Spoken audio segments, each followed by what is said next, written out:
Hi everyone, welcome. Hope you're good. So I got this paper. I'm talking about Punch newspaper. I think it's also on other front pages of today's newspapers, the second year anniversary, and it seems to me like this is like they released the achievement of the president under President Bola Tinubu for 2 years. I just want to read these things that they said they have achieved in 2 years.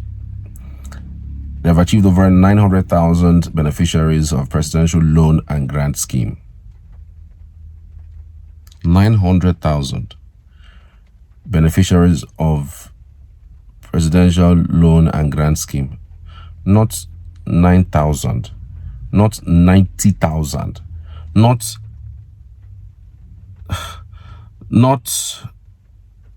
99 million. You know, when I saw that, I said, wait, did I say 9,000 or 19, or is this a mistake? So I went to the other paper to check whether this is a mistake. Over 900,000 out of what? 239 million Nigerians. You are telling us that in 2 years, you gave people loans and grants to just 900,000 people. And it's an achievement. Oh, damn it. The second one, it said 300,000 beneficiaries of student loan scheme.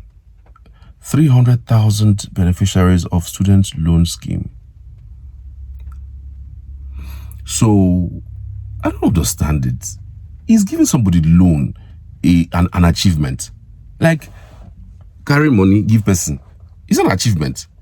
Money will be our money. It's an achievement for a government. Why am I? Is it like my brain is reducing I don't get it. 300,000 beneficiaries of students' loan. Like, how is that an achievement? Be giving people loan. Giving people loan, money that our money that you are in custody of, you are giving them to better their life. You say it's an achievement. And remember, this Nel Fund thing has been shrouded in so much corruption. The Senate has been speaking about it, the House of Reps have been speaking about it, and even the students themselves have been complaining about this Nel Fund loan thing. The one that we interviewed the other day was saying that most of the students, when the money comes would have been after they have paid their school fees. That the money doesn't come as a when due, as a when it's supposed to come. They would apply, yes, but the monies come after. And that's part of the reasons why then the school, and you see why Nigeria, anything that is for the benefit of the masses never ends well. Anything that's okay, the government is looking to do it for the benefit of the masses, they never ever make it to be fine, to get to the people that they need to get to without one issue or another. It's just always been like that. I don't know whether it's a curse on the Nigerian government. When it is about the people, it's a problem. But when it's about increasing their own pay, buying their own vehicle, it is never a problem. They are just, how many are they? Just count themselves and then do the implementation and bam, it's gone. But when it's about the people, well, we have major issues with implementation.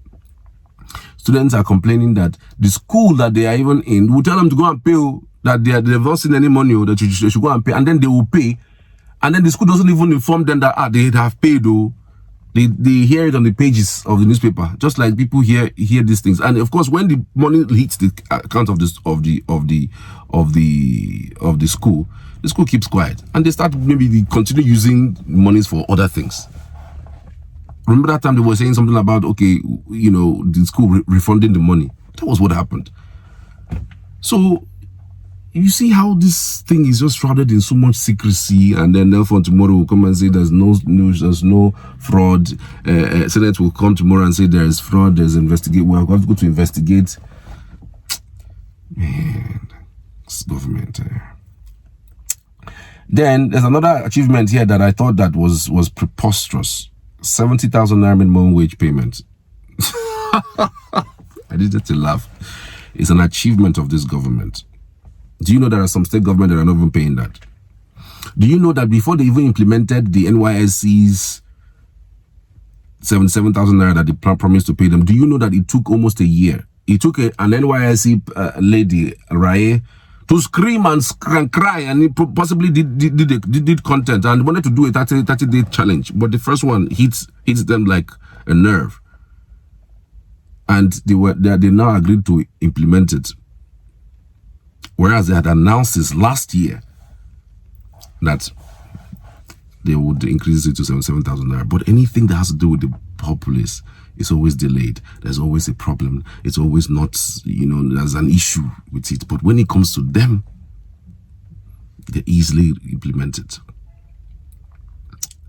Nigerians, man, something has to happen for these people, these leaders, to know that, guys, you can't joke with the masses when they are fed up. You can't joke with the masses. I really don't see a reason why fuel that we own, crude that we own, we're buying it for almost 1,000 naira. That 900 naira that we buy it is still very outlandish.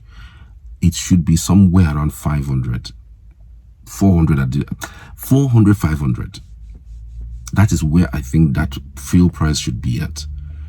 It's go to Libya, go to Algeria, go to every of these countries that produce oil, that produce petrol like us. Angola, in terms of their currency and ours, I've done it. I've done the calculations.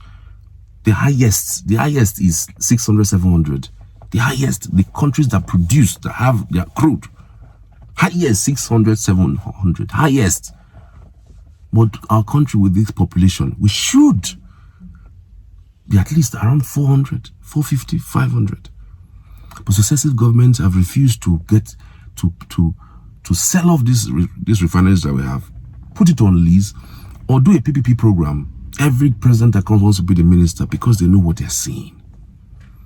Why? Why are African leaders averse to development of their people? Why are Nigerian leaders so wicked? So wicked. You keep announcing you have made money, you have saved the money, the country is not going into the trenches. What are the people saying on the street about your administration? You save the money from their sweat, from their pockets. Somebody would hold 100,000 naira and go to the market, and the 100,000 naira, you will not even see what you bought with the 100,000 naira. Unlike what it used to be.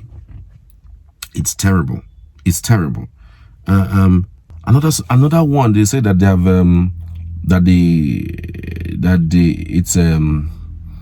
it's an achievement. They say that over 13,500 terrorists eliminated.